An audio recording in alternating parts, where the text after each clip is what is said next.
খ্রিস্টান বা হিন্দুইজম বা মুসলিমরা তো মানেই, সবাই মানে।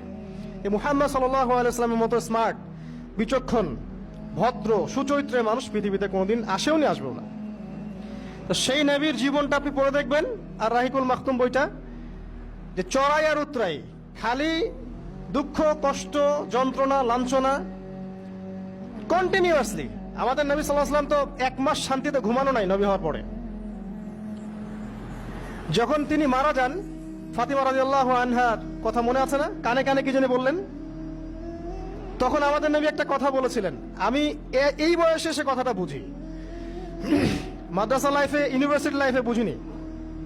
নবীজি বলেছিলেন তার মেয়েকে, ফাতিমা রাদিয়াল্লাহু আনহা তার কষ্ট দেখে কান্নাকাটি শুরু করলেন। আমাদের নবীজি তাকে কাছে ডেকে বললেন কানে কানে যে কি জানি একটা বললেন। তারপর ফাতিমা রাদিয়াল্লাহু আনহা চুপ করে গেলেন।